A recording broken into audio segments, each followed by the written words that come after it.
Hi, and welcome to another edition of GLP's 10 out of 10. And this week we have with us LeRoy Bennett. A Rhode Island native, Roy started his performance career as a singer, but learned very quickly that he didn't want to be on stage and hung up his microphone after just an hour. Since then, Roy has gone on to become one of the most prolific lighting and production designers in the live entertainment industry. His career to date spans across the past 4 decades, and his resume of clients and collaborators is a real who's who of popular music.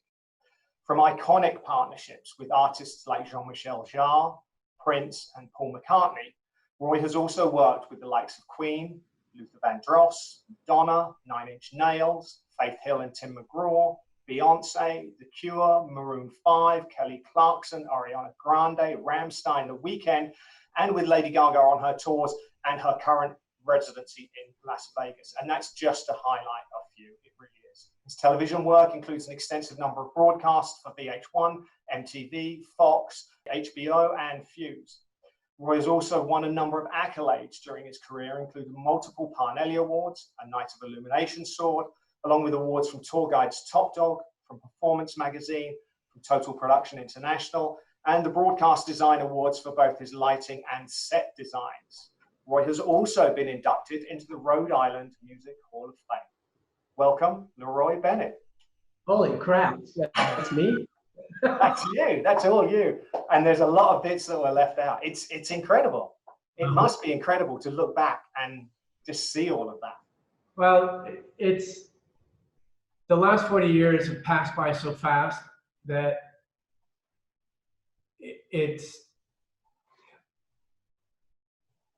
I don't usually look back at everything I've done. I just keep moving forward.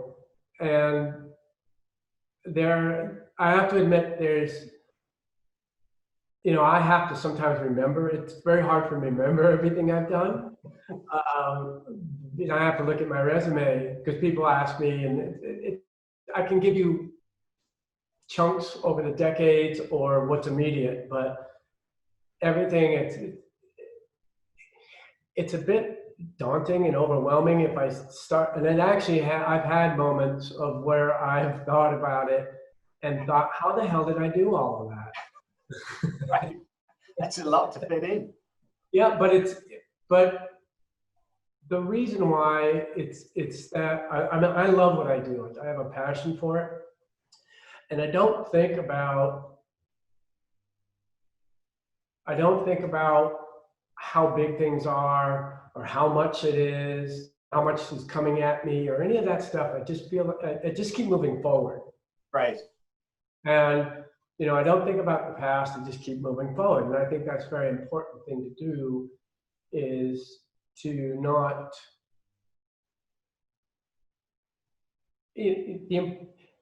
the past is an important learning lesson. It's a great way to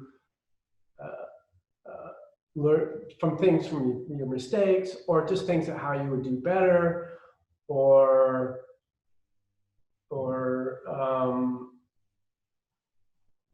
what you would have not just done better, but maybe differently, or approach things differently. Not that the way I approach things was bad, but there's sometimes, as technology changes, I rethink things. For me, technology has been, it's been an interesting tool. I use it as something, yes, a crayon in my, my little crayon box or whatever. It gets me that much closer to what's in my head. Right. I never have believed in using technologies because it existed. As far as using it for technology's sake, I don't like to see it as a rule. Sometimes you can't help it, but I like to make technology feel more emotional and organic, and that takes time. Right. And particularly when I started with technology back in the old Very Light days, I'd spend hours and hours and hours trying to take away the mechanical side of this technology, because it was so antiquated and so basic. Mm. It took a lot of patience. Right. Yeah. Yeah. To wind it back and not get wrapped up in the technology side of things, because that's just not the driving factor, right? No, not at all. No, it's technology is.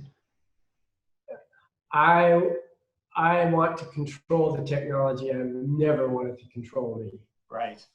That's important to remember. That's for sure. Well, let's wind back all the way back to the very beginning. I jump off. That's the macho speaking. Okay. You can pull me back anytime. All right. Let's go. My brain works where it'll start. It jumps off on paths. So Right. you pull me back, I'll be fine. Put a leash on it and pull it back again. All right. So, all right, let's try that with our first question then. So the first question to you is, what was your first show as a designer?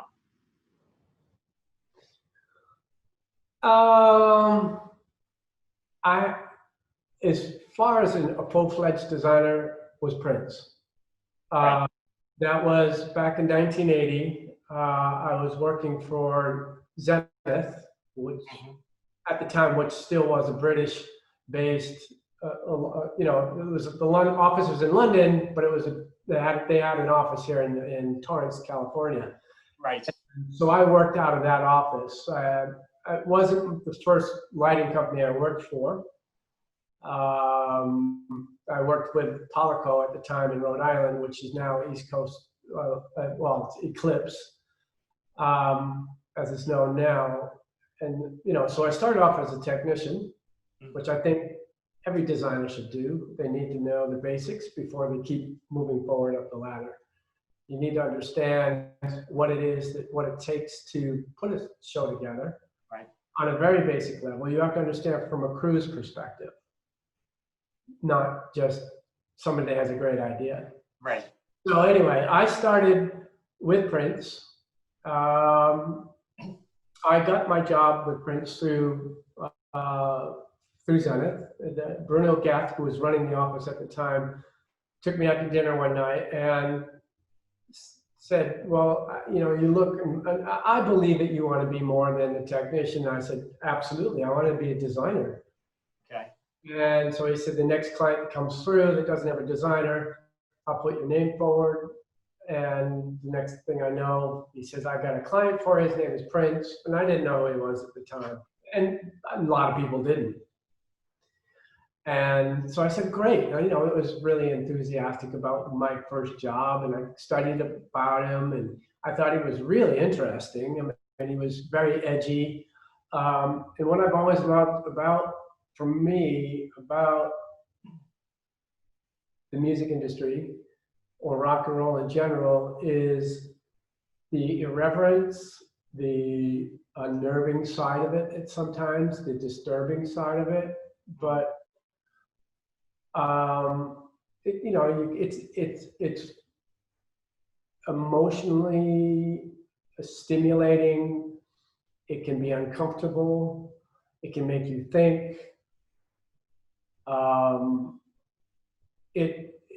All of that stuff is what drove me into the music industry. I mean, I love music and I love fashion.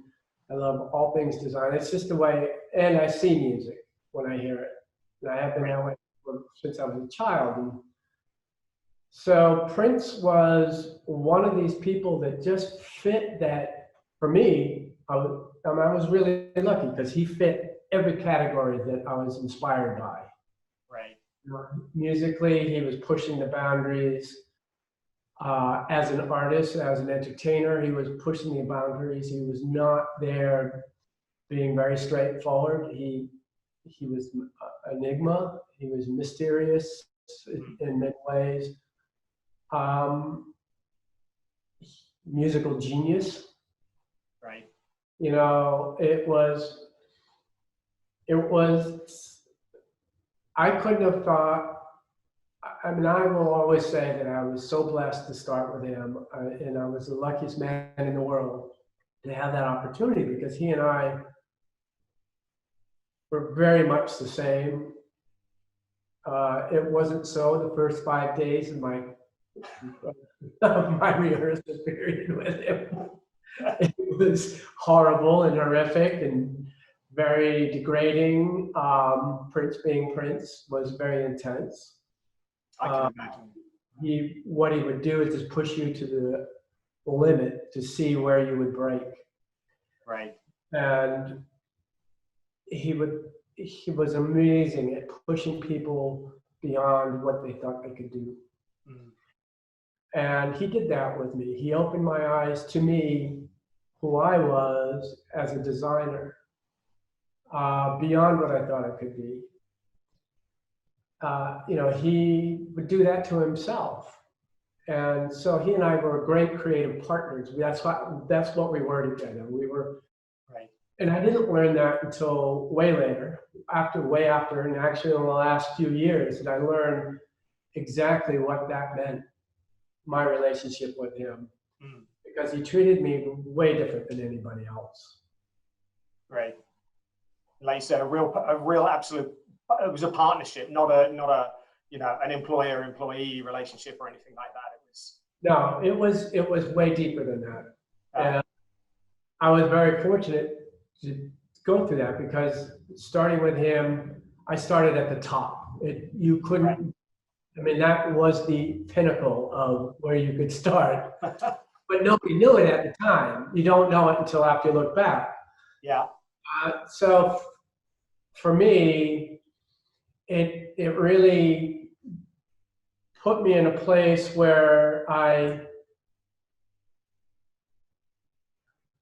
it gave me a level of confidence and an understanding who I am. Not immediately, but it grew over time. But at least it allowed me to I learned not to have any fear. Right. I did not have a problem with stepping out of my comfort zone. I did not have a problem with believing in what I wanted to achieve would be okay.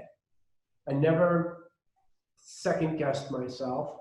If I had something, an idea, I believed it. Stick with it. And it wasn't because it was just a random thought. I thought about every aspect of it before I even took the step off. Right. And he always backed me on it. Whatever my ideas were, with the exception of one, he backed me up on every single thing. The thing that he loved my idea, he was afraid of it. Okay, that's an interesting. Cool. Right. If you want to know, why he was afraid of it. Go on. Well, there was a stage set that I had a concept for, and I understand why he was nervous about it. It was based off of Clockwork Orange's the Milk Bar. Okay. In Clockwork Orange, of like how all the statues, the women, and all of that. And I wanted to do the entire stage set, where the risers, guitar stands, everything was made up of these naked forms of women. I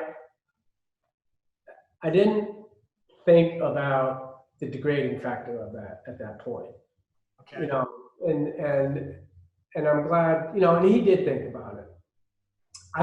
For me, it was just the influence of the Clockwork Orange thing and the punk side of it and where we were, and just the edginess of it. Right. Nowadays, I would never ever go down that path, but that's what it was. And I also wanted to use film projectors behind us, because there was no such thing as moving lights. There was and going to movies, and of course you could smoke in movies. At the time, I never smoked, but other people did.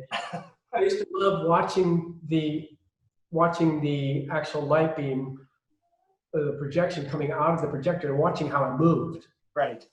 And so I wanted to do just totally I wanted then to put the projectors upstage so I could get all that movement out of them.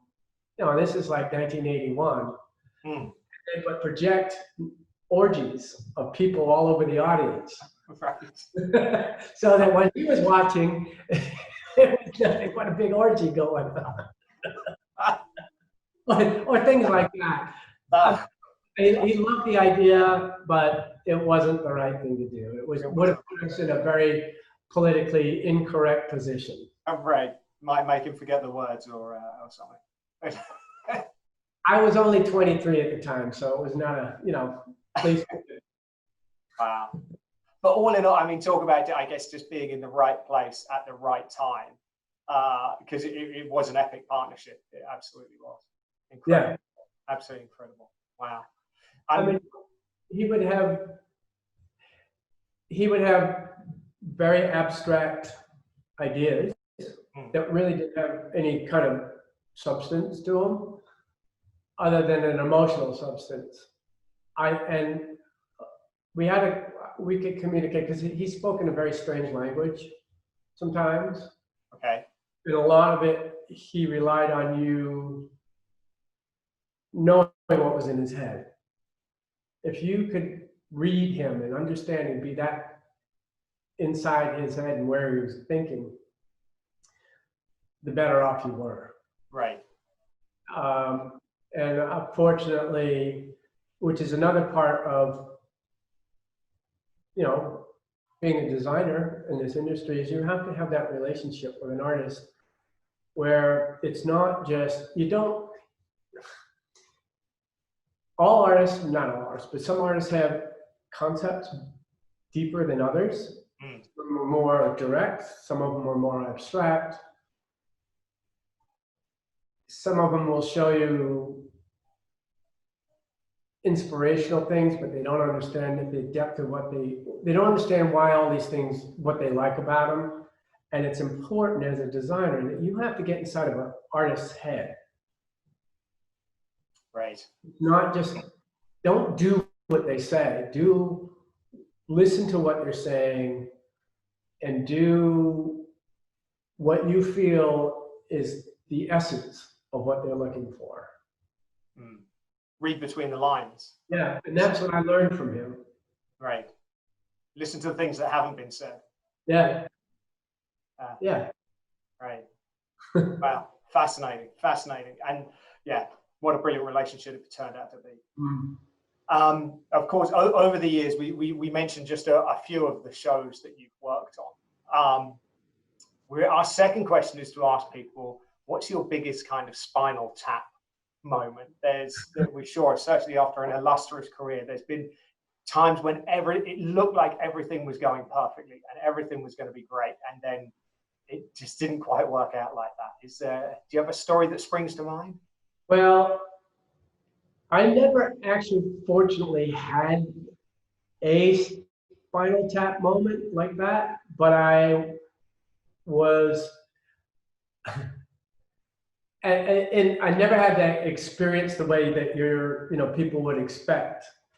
I've never had those things where I've designed something and it was disastrous. But one of the things that I was asked to design was an inspiration for the actual movie. One of the things in Spinal Tap. I was working with the Scorpions at the time, and this is before Spinal Tap. And I swear that the producers got this information out of light and sound design or somebody that was involved making the movie. And it could have been Richard Ocean, because he was involved with, Richard Ocean is a designer. Right. He could have somehow influenced this, because what it was, Light and Sound designed the Scorpions tour, and we were building Black Sabbath's tour. Black Sabbath had the Stonehenge set. So that's where that came from for Spinal Tap. The Scorpions wanted me to design these pods that they came out of in the beginning of the show, which was the pods of the movie. So that's my connection to Spinal Tap. That's about as far as it goes.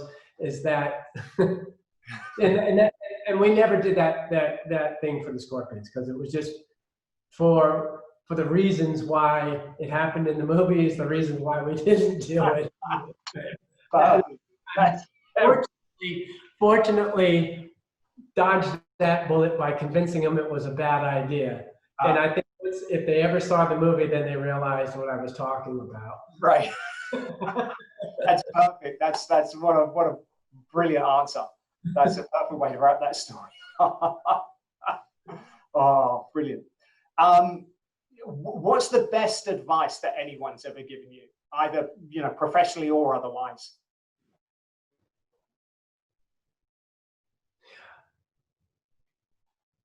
I think the best advice that I've ever was given was just to be myself. Mm-hmm. Not be afraid to be myself. It was my parents, really. Right. Believe in yourself. And that has always echoed through my life, Mm-hmm. and particularly with my work. Right.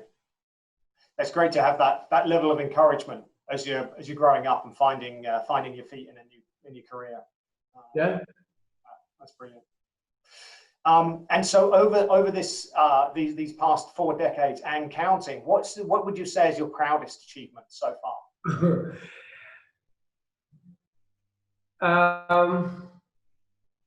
Doing all the things I've done.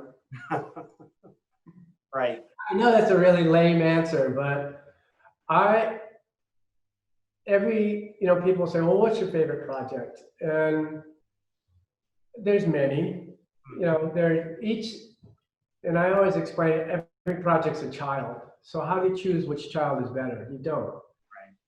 They all have a purpose. They all serve something. They've all meant something.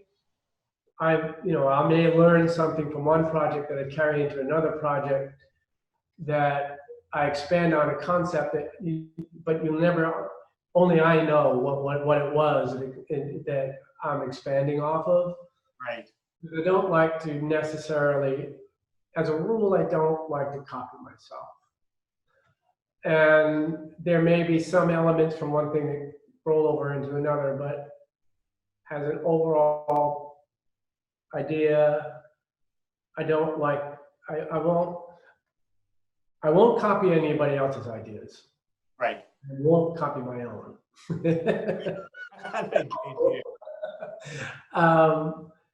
So it's hard for me to say what, everything is, that's a very difficult question there. Right. But that's a great answer though as well. I mean, to be proud of everything that you've ever produced, or the shows that you've put on for everybody, or the audience that have been warmed by watching all of those performances. Well, I've always made the best of what I had. Right. Yeah. And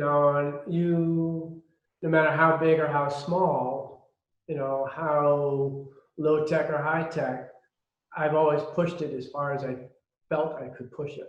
I mean, given the time. Right. Yep. Time, budget, and yeah. Oh yeah. Always the big fight. Always the fight for that one. So when you're not out working on some of these shows, what do you normally do in your downtime? Clear my mind. Home is a big deal for me. Mm-hmm.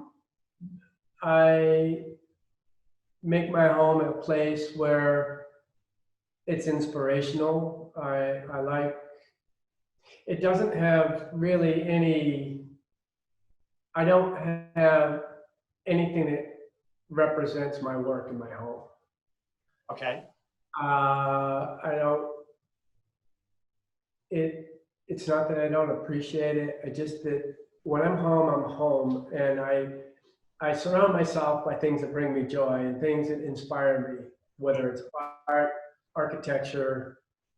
As everybody knows me, I love fashion. So these are things that all influence me. that every single one of those things influences what I do in my designs. Right. And that, you know, when I check out, when I put the punch card in, I'm out. I'm out. Right. And that even goes when I'm out on a project, on the road, on site, or whatever. When we're done for the day, I don't want to talk about work. Right. You know, I love my work. I feel like I'm the luckiest man in the world to do what I do for work, but I don't want it 24/7. Right. I need to step back. I don't, you know, when people want to, you know, talk about this or that stuff, you know, it's like, we're done. Right. Let's talk about something else that's more stimulating to me, more interesting to me at this time. So I spend a lot of my off time cooking, you know, just going to museums, you know, going out to my favorite fashion shops,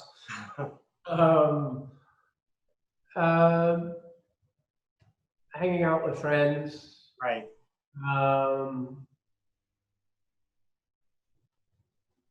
enjoying nature, all the things just are way outside of what work is.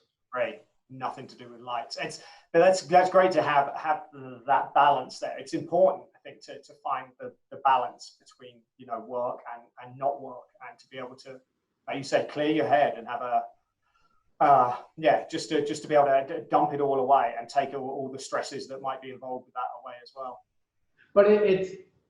But all said with that, it goes beyond it, because as I've cleared my head and I'm just enjoying all those things, and the things that really I love a lot, and really for me that are the most inspirational to me, because they're inspirational to me, my head it doesn't stop creating, ever. Okay. It's always going, because everything inspires me, triggers off something. Right. But I don't spend, it's like it gets locked into a vault. All it's doing is, it's constantly, it is constantly creating, but not at the level of when I'm working. Right. It's more in an abstract way that it's basically replenishing the tanks. That's fascinating. Absolutely fascinating. You see some of these movies where people, you know, get shrunk to the size of a millimeter and injected in. You can float around and see inside somebody's head and stuff. So I'd love to do that with yours. Yeah. How does this look? It's scary. You might be frightened. A daunting experience. Yeah. Obviously, with all of the shows that you've done and all of the people that you've worked with, you've worked globally, completely internationally. Do you have any particular favorite venue that you've enjoyed working out with, that you like going back to?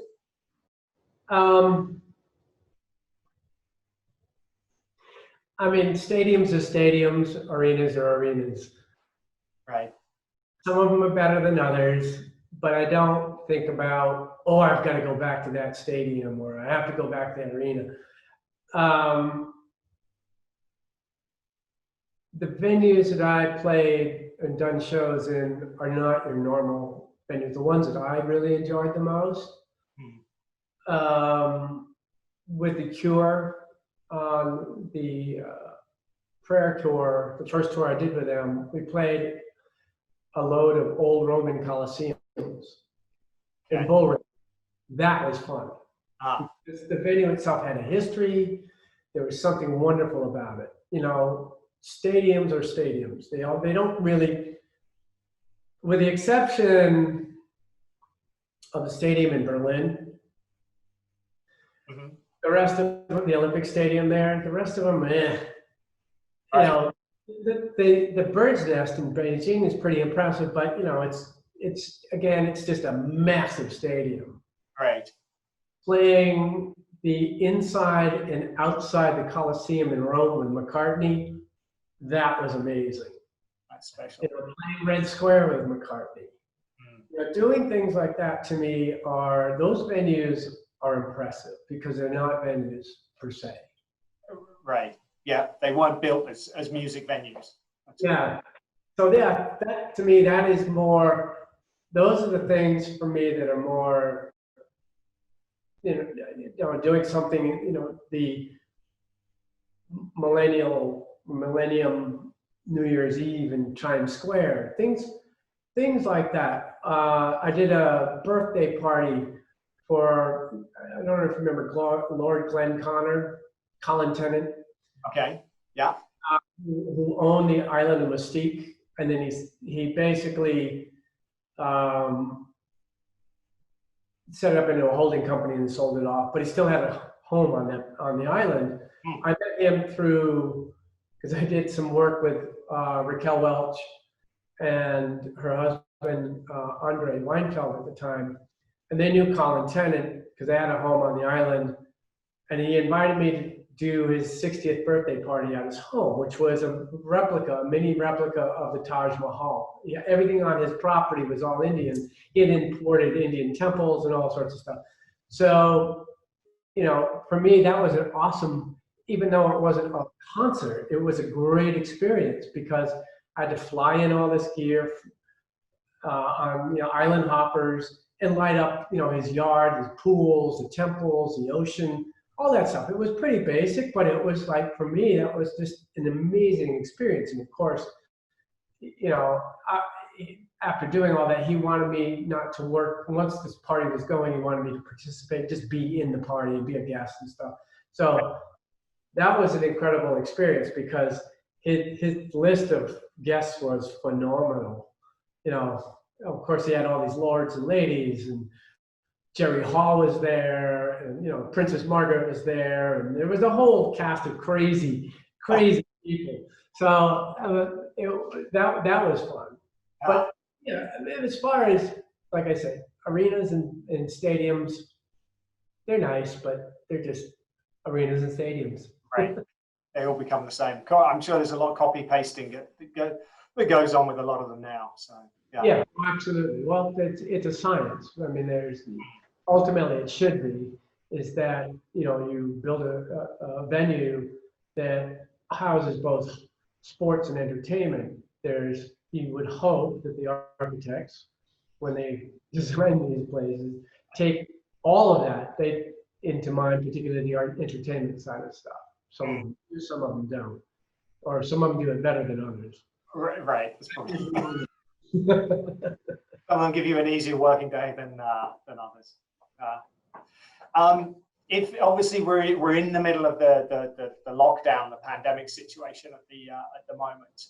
If there was one artist or one, you know, musical album that you just couldn't live without, that you loved, you know, going back to, who would that be? Oh God, that's a really difficult question too, because I love music so much that, I mean, most of my music is electronic based. Okay. Really kind of more in the cinematic level of stuff. It's not chill. It can be a mixture of chill, dubstep, all sorts of stuff. It's all over.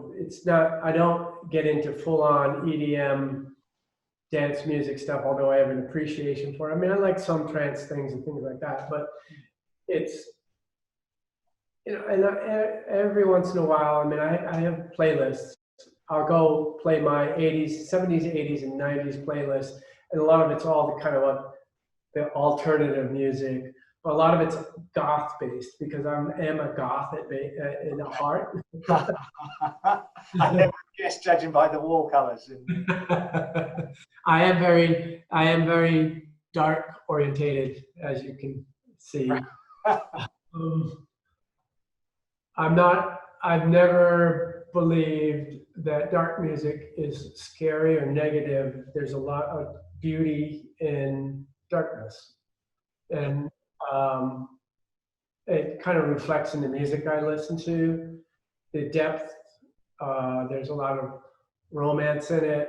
There's, it's, for me, that music has more kind of visually stimulating sides to it than pop music. Pop music to me, although I've worked with pop artists, the music is instantaneous. It's instant gratification. There's not a lot of depth to it. And, it's fun and all of that, but it doesn't really have as deep a message or emotion to it that I like. Mm-hmm. I like music that makes you think versus stuff that's easy. Yeah. So getting back to the music, that the album, it's really hard. It's one artist that I reference a lot, that I like a lot, is Trentemøller. He's a Danish artist. Okay.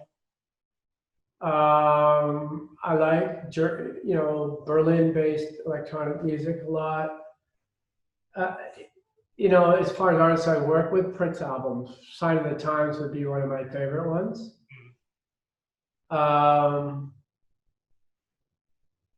And the Parade album. I mean, I have appreciation for, Purple Rain was a classic album. Yeah. For me, Sign of the Times was so all over the place. And it was an amazing expanse of what Prince was musically. And it has a lot of depth to it. I love the Kiss Me, Kiss Me, Kiss Me album by The Cure. Right. Violator album by Depeche Mode.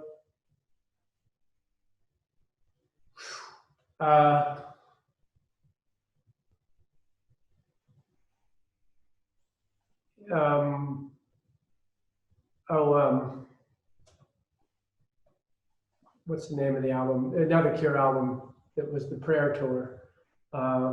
Disintegration. Right. Okay. 9 Inch Nails album, Fragile. I love that. And it was funny because the first time I left the house, after a few months, I went and walked around downtown LA, which was totally desolate. There was no cars, there was nobody. It was a ghost town. And I put that album on with my headphones and walked around downtown and listened to the entire album. And it was just this crazy. It was like being in a movie. Right. Well, because it was every once in a while you'd see the homeless person, and it was just this really crazy experience of absorbing downtown without all the people. Right.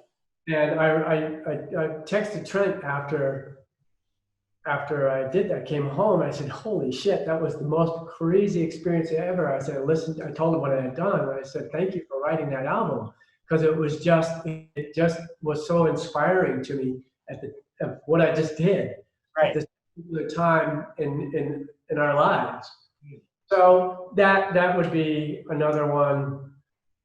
God, I mean, I could go on for a long time. So I mean, I probably, Massive Attack is another, very inspirational to me. Arca is another artist that I like a lot. But there some days it could be, again, I wake up every day and I'll play what inspires me or how I'm feeling at the moment. I'm also a big scent person. I love scent. I have a massive collection of scent. Okay. Well, because to me, it's the same thing. It's all of this stuff is all relative to each other. So to me, I wear whatever scent makes me feel like the day, or Okay. how I feel for the day. It's what I wear, what I smell, how I smell, what I listen to. These are the things that inspire me. Right. You know, the things that I surround myself by. It's a very complex mixture of all these things. So it's not, I am who I am, and that's you know. But if you want to know what it is that makes up me, and you'll obviously you see that on my Instagram if you follow it, that that is a really good way to kind of see a window into me. Right. Yeah. Because I only inspiration, you know, it is what inspires me. It's there to hopefully inspire other people. Yeah. I follow you, and to anybody listening, I'd encourage you to do the same. It is a fascinating site to see, and to see, you know, all of the different photographs, and like you say, all the different inspiration that comes through on it. Yeah, because when I post a picture, the picture isn't just the picture; it has a whole thing that goes along with it. There's a reason why I posted it, and I tell you why. Yeah, that's right. And try and put some of those thoughts down on to match it down on a piece of paper. Yeah. Wow, fascinating. I didn't know the thing about the scents. That's brilliant. That's brilliant. Yeah, well, it is another level of who we are. I mean, it's, you know, it is, scents inspire us. Sometimes some people are more sensitive to it than others, but you know, scents do bring back memories. Right. Yes. And a lot of us don't think about that enough. I have always, you know, scent has, from an early age, as a child, scent has always been something if I smell something, I know immediately where that is at that point in my life. Okay. And I can actually call that back up by memory. Right. I can actually almost smell it. Yeah. And just because it's catalogued so well, with so much meaning to it. You know, and I think we can all do that. It just depends on how we're sensitive to it. Right. Yeah. For sure. Everyone's got the ability. Yes. Yeah. Fascinating. Fascinating. If you were to wind back in time and go and visit the teenage Roy, and you could offer him one piece of advice, what would that be? I mean, the teenage Roy, I went to my first concert when I was 14. My dad took me. Okay. It was a life-changing experience. And really kind of abstractly, although I didn't know exactly what it meant, it put everything in perspective for me, for who I am. Being a teenager is very difficult. You know, it's a very awkward time in your life. And obviously it is from being a teenager up till you're 30, because you really don't start to understand who you are until you're in your 30s. And probably 36 is where you have a good grip on, hopefully, who you are. Yes. But prior to that, it's still, it's complicated and frustrating and scary. I would, you know, being a teenager, don't feel the pressures of being who people want you or feel that you should be. Be yourself at all times. You know, believe in who you are. Believe in the things that inspire you. Don't be afraid to be yourself. Don't feel that you have to fit in, because you don't have to fit in. You know, that is a problem with society, is that you have to be a certain way. Right. You know, and it's finding the balance of being yourself, but also getting along, you know, and accepting others. Right. For who they are. Yeah. Even if they're not like you, they may not like, you know, but it's your choice of associating with them or not associating with them. it's how you figure out in the teenage years, surrounding yourself by the people that are like you. Right. You know, friends ultimately are a reflection of who you are. And that's what you want them to be. Right. And that is going to help you become more of who you are. Yes. You know, and what's great now, it's scary and dangerous at the same time, but the way life is right now, you have access to so many people and so many things. It's wonderful, but dangerous at the same time. You know, social media is it's a great thing, but it's a dangerous thing.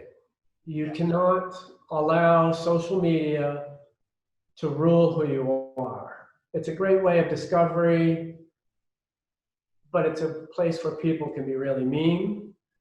They can, you know, it's a horrible thing. And, you know, you can expose yourself to things that, you know, you can't live your life by social media. Right. And, you know, it should just be an enjoyable thing, but it can't be your life. And I think for me, as speaking to teenagers, that is more important than anything else right now, is do not take social media as a serious thing. Because it's all instant gratification. It has no depth to it. It's a very thin world. And you can become popular and then drop out, you know, and be the most unpopular person within a drop of a hat. And it doesn't really matter because it's not who you are. It doesn't make up who you are. You know, and that, you know, and that is it. You know, I had amazing parents. I had parents that they guided me in a way of, like I said, accepting people for who they are, accepting myself for who I was, and, you know, allowing me to believe in me. And, you know, I mean, of course, at the time I grew up, there was no social media, so there was no distractions. It's harder now. But even then, you know, you go to school and kids will pick on you because you're different and all that crap. Well, you know, I went through that. Absolutely. It was horrible. I hated school. Right. My high school years, you know, I grew up in an upper middle class white, super white,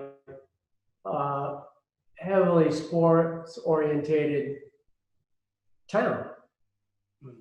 You know, and I played hockey and, you know, and I played football after school and stuff, but I wasn't, sports didn't dictate my life. I didn't like the mentality of what it was. I enjoyed the physical side, I didn't like the mentality.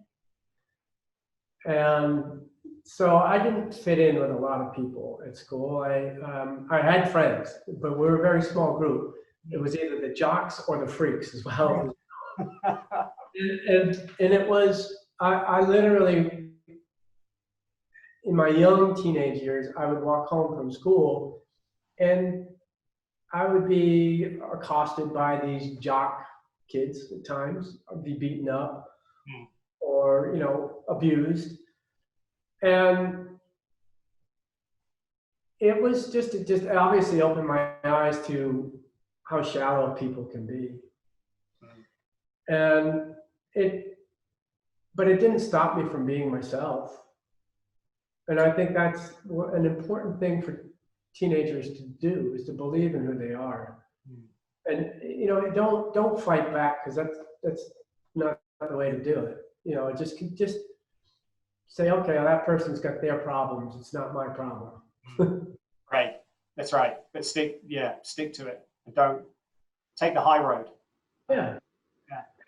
You know, I mean, that's just on a basic level of being a teenager. But being a teenager in a creative sense, you know, it's just keep exploring and art art is a very interesting thing. I mean, when you want to be an artist, and you know, you can go to school, you know, you can get into universities for art or design and all of that stuff. There's two paths you can take. You can be either technical or an artist. Okay.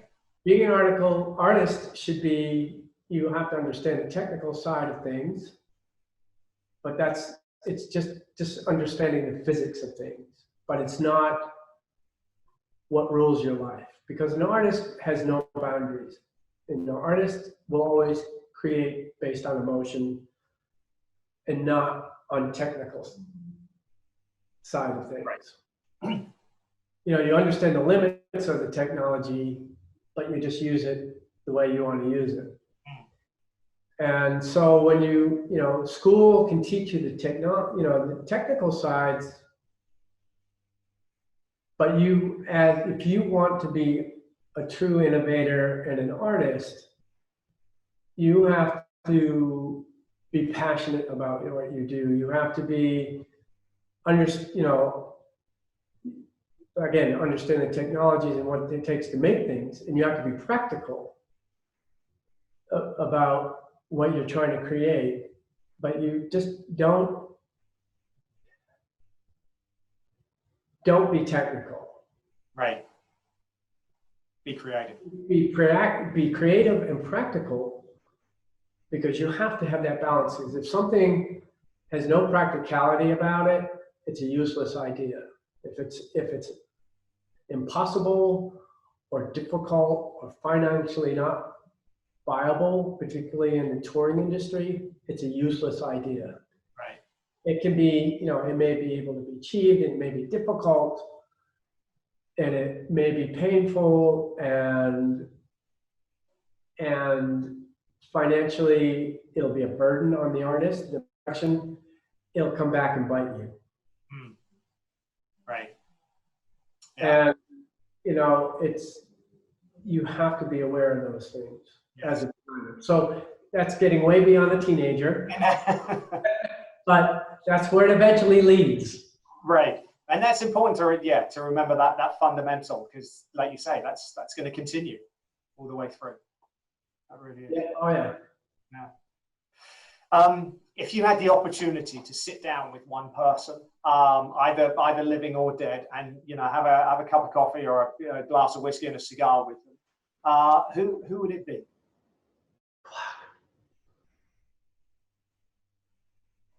Wow.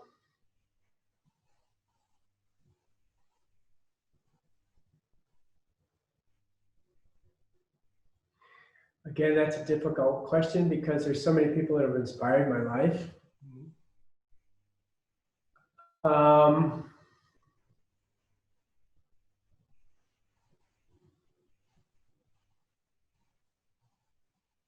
My dad. Right. Because he was a great inspiration to me, but he never knew to what extent. A lot of what I am is because of him. And the house that I grew up was because he was an interior designer, super creative. So the environment I grew up was very visually stimulating. Like I said, he took me to my first concert. He opened my eyes to fashion. He really kind of gave me this world. He opened this world to me that really made me who I am. Right. My dad, when I left home, basically at 19 years old, but shortly after that, my parents were divorced. My dad was kind of off in his own world. And I had no problem talking about it. My dad finally came out of the closet when I was 19 years old. I was out of the house. I always knew my dad was a bit different. And I'm glad that my dad was who he was, because he exposed me to all the things he did, but he also exposed me to different people And he always let, all his friends, they were very different. And obviously, in hindsight, they were all gay, they were all artists, they were all creative. But it allowed me to be open to accepting people into my lives, into my life, and their lives into my life, because, I accepted people because they were different and that they were interesting. They really were stimulating. They had a lot to offer as human beings, and I'm really grateful for that. But my dad never really saw what I did. He's never had an experience to see what I became. My mom did, but my dad never did. And I would love to sit down with him and talk about what he did for me. Right. That's great. That's great. Very obviously, you're very, very proud of that relationship and of what you've achieved since, and to be able to, push that back towards him. So, I mean, that's the first thing that popped in my head. There's all sorts of other people. I mean, I would love to sit down and talk to. I mean, the last time I spoke with Prince was when he was inducted into the Rock and Roll Hall of Fame, and he also did that incredible guitar solo on "While My Guitar Gently Weeps." Mm-hmm. When he and I spent about an hour and a half together by ourselves in the ballroom at the Waldorf in New York. We hadn't seen each other for over a decade, and it was an amazing conversation, and we talked about working together again. I would love to sit down and talk to him one more time. Right. I mean, there's architects I would love to talk to. I would love to sit down and talk with Mark Fisher again. There's so many people that I would love to do that with. I mean, the list keeps going and going. But my dad would be the first thing. Right. Fantastic answer. Absolutely fantastic answer. Brilliant. We've now made it to our final question.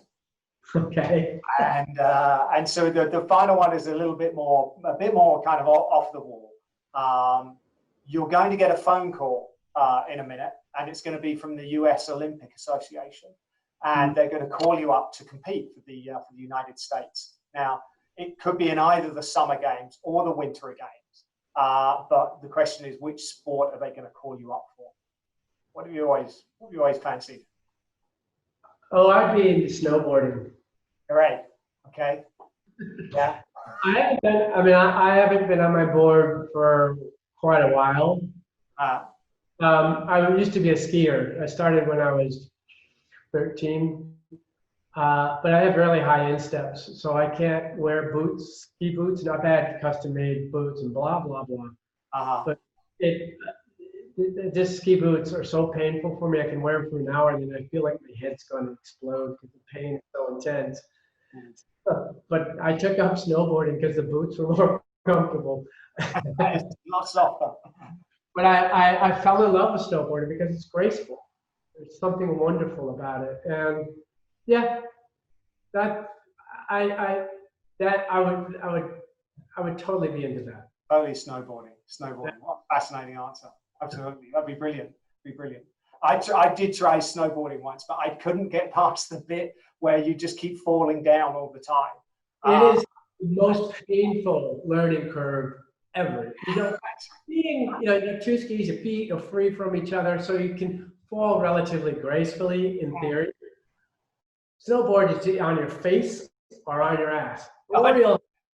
That's right. I can still feel it in my tailbone. I still swear. Just keep the downhill edge up. That's what you got to remember. That's right. They didn't teach me that bit. Brilliant. Fantastic. Roy, thank you so much for finding some time for us. We really appreciate it. It's been brilliant to get these insights from you, and so certainly some inspirational thoughts for everybody who's watching out there. Good luck through the rest of the lockdown. Of course, I look forward to meeting up in person at the next opportunity. Absolutely. Well, good luck to you, and keep moving forward. We'll come out of this. I know we will. We'll come out better and at another level. It's just it's just a massive reset for us at the moment. Yeah, that's right. Come out better, bigger, better, and stronger. Absolutely. Be moving forward. Great Yep. words. Thank you again, Roy, and we'll see you soon. Absolutely. Okay. Take care.